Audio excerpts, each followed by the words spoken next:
Young and Indigenous Podcast is an outlet for people to know about Indigenous knowledge, storytelling, and history.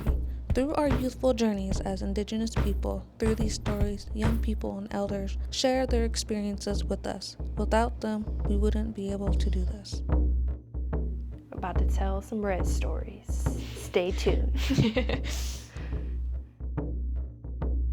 Yay, podcast!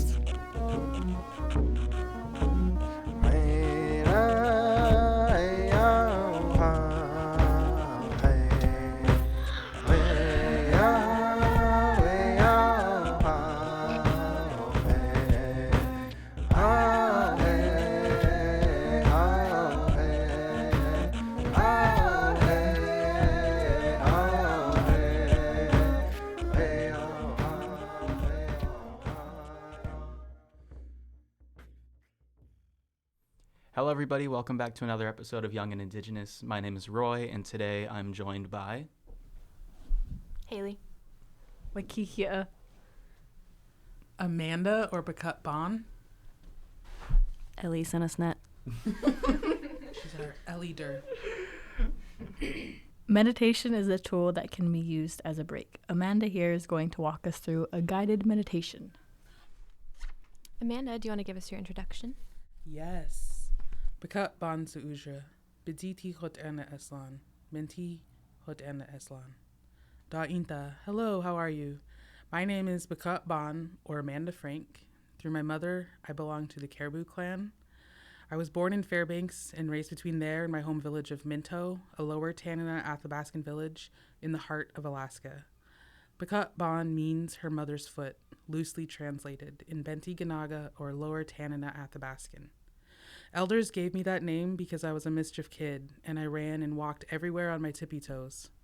I have carried that name with me, always on the go, having lived all over Alaska and across the Pacific Northwest.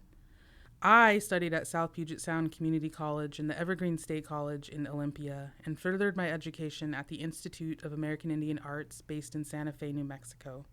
One of my first jobs as an adult was with Chief Andrew Isaac Health Center in Fairbanks. After a few years working at Chief, I found a job in Bethel. So I basically moved across the state really far. This is where I decided to go back to school after a short time in Bethel. And I initially moved to Oregon. But my time in Oregon was short there. I had been dating this guy in Bethel before I left. He died by suicide about an hour and a half after I broke up with him, and I'd been in Oregon for about 2 weeks. This time period was a huge blur. I went back to Alaska. I was really shaken by this. It happens really fast. And it wasn't even the first time. I had, lost a cousin just a month or two prior from drinking. So it was just that whole time period. It was just a big blur for me. Yeah. And I remember breaking and wanting to search for answers. Why there were traumatized people around me? Why did my cousin drink himself to death? Why did I grow up in a home with someone who misused alcohol and drugs? So I saw all kinds of death, abuse, murder, suicide. It was just totally normal. And that winter of 2009, I just really dove into searching for answers to deal with trauma. And so a lot of things have happened, and I'm just kind of jumping through time right here just to give you an intro, but that's just sort of the foundation of where I come from. Since then, I have studied and worked towards this central idea of reconciliation and healing. I completed an associate's degree, a bachelor's degree, a master's degree. I've had the good fortune to work in wellness and prevention programs, becoming a smart recovery facilitator, attending conferences on being trauma-informed, facilitating gathering of Native American trainings, and participating in a Beauty for Ashes conference. And the Beauty for Ashes conference was an intense week-long gathering for people to learn how to share their life story, heal from your life story, and then listen to others. I consider this really pivotal in my healing journey, but also as a storyteller. on that note of like trauma can be anything. Like these traumas are major traumas that I have mentioned, like super major extreme traumas. But what I have really learned is that they don't need to be extreme for you to like practice these types of things. There's like traumas out there and griefs like changing a job or moving or losing a friend or a friendship breaking up or even dating someone for like a week or two. Like those things can still like have effects on your nervous system. And yeah, so that was actually just a few things I wanted to get into. So that was just like my background. A lot of like being raised in a family that was very involved in their community by really prominent, well-known leaders. It just exposed me to a lot and I learned a lot. And then growing up in the village, growing up as a native, I got exposed to a lot of those things. And it just set this sort of foundation where, like, if I'm going to move forward, if I'm going to heal, I want to make sure that I have paved a trail for those behind me so that it doesn't need to be as difficult going forward. So, yeah, there's a few things that, like, brought me to meditating that I wanted to talk about before we dive into it. And I'll just go through them quickly. But essentially, I think it has helped me meditate because I think one of the things is you feel like you need to be doing something or you're not doing it or you're lost in thought and then you think, screw it, I'm not good at this, so I'm not going to do it. And so these little things sort of help me know what's going on. But there's a part of your brain, and it's the first part of your brain that you develop in every human develops. And some people consider it the lizard part of your brain. This is the part of your brain that controls involuntary things like your heartbeat, your breathing, your blinking, things that you just can't actually control. The other thing that this part of your brain also does is it controls the cortisol levels in your body. And the cortisol levels are what like help you respond to traumatic events. And so when things are going on that are traumatizing or just stressful, that part of your brain kicks in and it starts like helping you survive or get through this experience. It could be a low-level experience. It could be a high-level traumatic experience. But that's the part of your brain that's kicking in. So when you go through traumatic experiences, it's helpful for me to know that so that when I meditate, I know like that there's another part of your brain that sort of just helps control when you need to differentiate between like that's not really happening and so I need to like settle my nervous system. Meditation is one coping skill, but the one that I'm finally getting to tell you is the concept of the house inside your head. I picked this up from a therapist along the way, and really the only tip she gave me was just like, what's inside the house in your head? And so then I started meditating on this house in my head. And another aspect of just like healing and wellness, and I tie this into my meditation, is just understanding that in traditional indigenous practices, I don't even want to say indigenous, but traditional healing practices, because there's various cultures across the world who recognize the different energy centers in your body. I took those various energy centers and assigned them rooms in my house. And so the energy centers that I work with also address or correlate to different dimensions of wellness. And so my work in wellness and prevention and in tribal health, I would go out and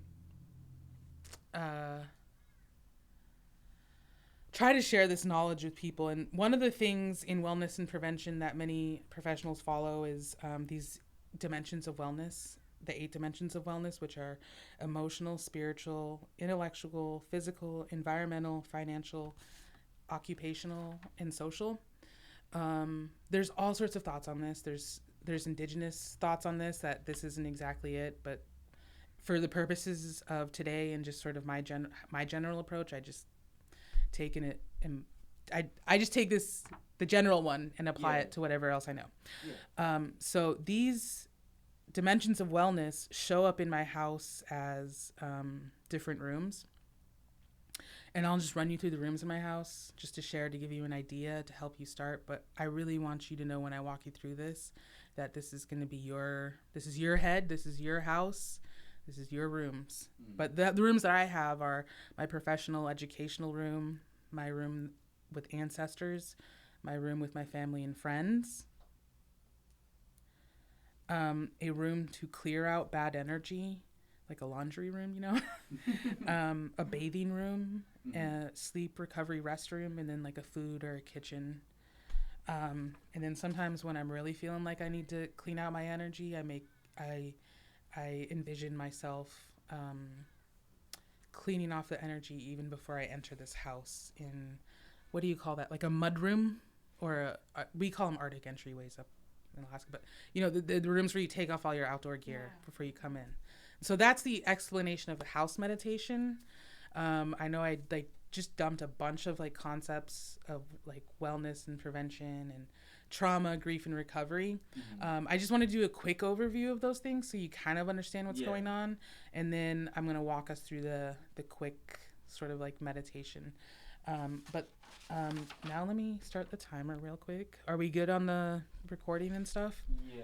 Okay, so if you're going to participate in the I will be participating. if you participate in the meditation, I would ask that you find a chair. Oh my God. Well, I know we're gonna stand up. We're gonna stand up first, but Okay. yeah, I would ask that you find a chair, and that you situate yourself in a way that you can sort of plant your feet on the floor. Yeah, you can use this little chair too if you feel bouncy or something. Okay. Before you walk over. But the point of meditation, like you said, is it's a connection between your mind and your physical body. And that lizard brain part, sometimes when it gets into overdrive, it cuts that connection between your mind and body. And so that's why you end up doing weird things in survival or screaming or whatever else. But I just wanted to take us and get us inside our body real quick. So we're just going to do some shaking. So shake your right leg, shake your left leg. Oh, it doesn't matter. Just, shake your legs. And what we're doing is we're sort of warming up these energy centers, and we're getting ourselves in our body so that we can go in our heads. Tune in. What is that old thing? Okay, sorry. Shake your legs, shake your hips. Make sure you're moving up, so shake your... Yeah. What's above your hips? Your waist. And you just want to pay attention as you move up. So then you're moving up to your heart area. Yeah, shimmy. Shimmy your shoulders. And then you want to, and then you want to move your throat, and then your jaw, and then one of the top centers. It's not really a shake, but just I don't know how to explain it. Move your eyes, what I call across the screen of your conscience. That's just what I perceive as just my forehead. I'm just scanning my eyes across my forehead. And then the last one is just give your head a little shake. And then just one more whole full body shake. Shake it out. Okay. Okay, I'm here for it. All right. So, yeah, we're going to take a few deep breaths. All right. Take some deep breaths with your eyes open. Find something in the room to just stare at lightly and easy. Feel your feet on the floor. Both feet on the floor, heels back, feet down, wiggle your toes, and then settle up your legs, your butt into the chair, back. One more deep breath, and let that breath fill your body. And as you exhale, close your eyes. And just feel yourself in this room.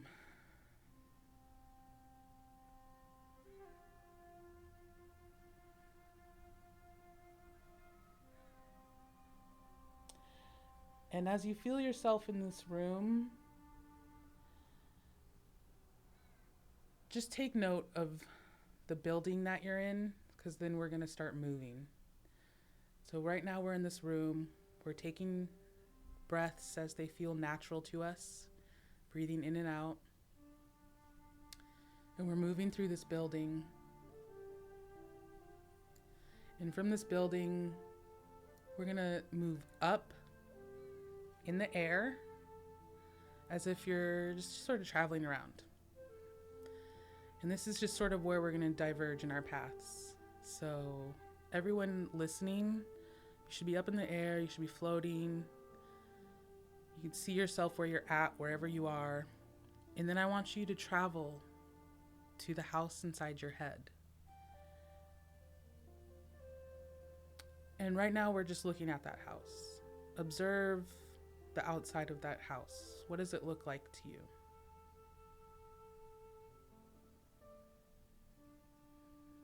And when you feel ready, go in the front door of that house. And remember to take breaths while you're doing this. And you decide whether you go to your left or to your right. You can go up, you can go down, and explore the rooms in your house.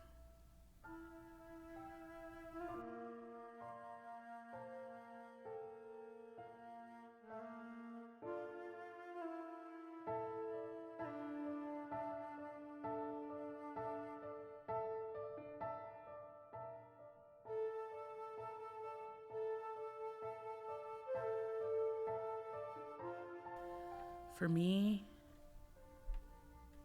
I like to explore these rooms as different parts of who I am. So all these rooms represent different parts. Sometimes I'm hungry and I need to go into the kitchen or the food area and I need to explore that area. Or I need to go into my work or education or training. Sometimes I want to check in with my friends and family, and so I have a space reserved for them. Sometimes I'm so angry or so hurt and so sad, and I just don't know what to do with those feelings. And so I send it through a chute in my house, and I tell those feelings, I tell that chute to clear that energy, and that energy can come back to me once it's cleaned, once it's cleared out. I have a room for bathing, any type of cleansing I may need, a sleep, recovery, rest room. I just want you to remember to move slowly. Remember to breathe, just in and out, gently. And then I want to tell you about my favorite room.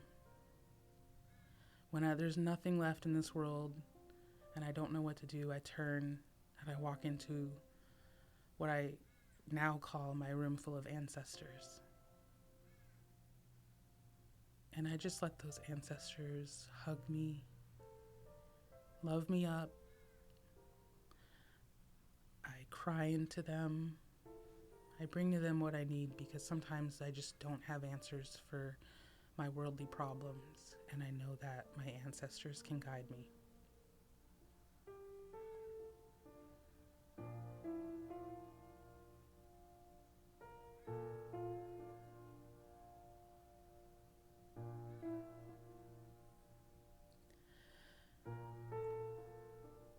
I wanted to give you a few moments with the ancestors. And I want you to remember to breathe, say hello to them, and tell them that you'll be back as you prepare to make your way out of your house. So you're moving through your house, you're checking in, and then you're preparing to come back. So you want to put your coat back on, maybe your shoes. This is also where I change up too. Sometimes I'm skating, sometimes I'm biking, or sometimes I'm walking. Sometimes I'm swimming. And I return back to the place where I started. And so we're coming back out of the house and we're floating above where we started. And then we're coming back into the building where we started.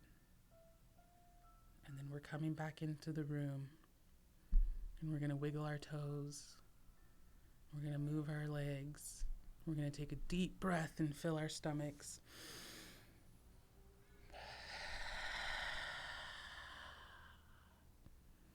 And we're going to move our eyes around the screen of our conscience. And we're going to open them. And we're back. And that was it. That was really beautiful. Yeah. I was just curious what y'all thought. That's my only follow-up question. I loved that a lot, actually. I think, yeah, I envisioned my house kind of like a longhouse, like on my reservation. And I was just looking at all the rooms, and it kind of brought me joy because I don't ever meditate, and I need to be grounded more. So thank you for sharing that with us. Yeah. I tried not to give too many details. I didn't even like telling you what rooms are in my house, but because it's grown and it's changed. And even like this morning, I was like, I need to add a potlatch room. So next time I meditate, I'm going to I just add rooms. I'm like, yeah, I need a potlatch room because, and then in my head, I was like, oh, maybe I'll move my friend's family room to the potlatch room. Because then that's just what's going on in the potlatch room is I'm hanging out with my friends and family anyway. So it changes over time. And it's just really fun. Like that was just 5 minutes, but I've gone up to 20. I had a really hard time meditating at first. I could barely do 3 or 4 minutes, but once someone started asking me about like the house in my head, I was like, oh yeah. And then I just started applying all these other techniques and things that I knew about healing. And I don't know, when I added that ancestor room, like it was like cherry on top for me. And that the ancestors who've shown up to that room have just multiplied. Like it's just wild. So thank you for going on that journey with me. Shioku. Yeah. Do you want to reflect? Oh yeah. Any thoughts? I don't really know what to say, actually. Just very like enlightening. It kind of helped me put some things into perspective, I guess. My analogy for like the house is a little different. Mine's a library, but like it's the same concept basically. Love it. Yeah. But yeah, like this sort of process has been something I've been working on for a minute too. So thank you. I just want to ask what everyone's house looked like. Ellie Durr, the Ellie Durr house. Ellie. That was great. I've never done a meditation like that. So I love using my imagination and intuition. So I felt like maybe a combination of both. But my house was like almost like a shape, like a pentagon or a circle or something. And it was like walk around. And there were like plants everywhere. And I was like, ooh, this house is cool. Yeah, I feel like that's cool. Sorry. Yeah. I want to do this now more. This is the first time I've actually shared it with other people. Now I want to be like, what does your house look like? Like, yeah. And then I like the elder room because I don't know that much about the people that came before me besides my grandparents and a couple stories about my great grandparents. But it's like, who are those people? What were they doing? So it's like, nice to put some thought there and like, oh yeah, there's a long line of people that came before me. So. Yeah. I didn't have an ancestor room before, so that was definitely new to me. Yeah. It's always just been kind of like shelves. I guess each book is a memory for me. Oh. I guess I never thought about thinking about my ancestors like that. So thank you. It's a new perspective. Yeah. Thank you for listening to Young and Indigenous. Young and Indigenous is produced by Children of the Setting Sun Productions. We are an Indigenous-led nonprofit based in Bellingham, Washington on the ancestral homelands of Nooksack and Lummi people. This episode was produced by Ellie Smith, Bo Garrow, Bella James, Haley Garrow, Santana Rabang, Wakakia Curly Bear, and Roy Alexander. And a huge thank you to our sponsors, the Discurin Foundation and the Whatcom Community Foundation. Haishka for listening.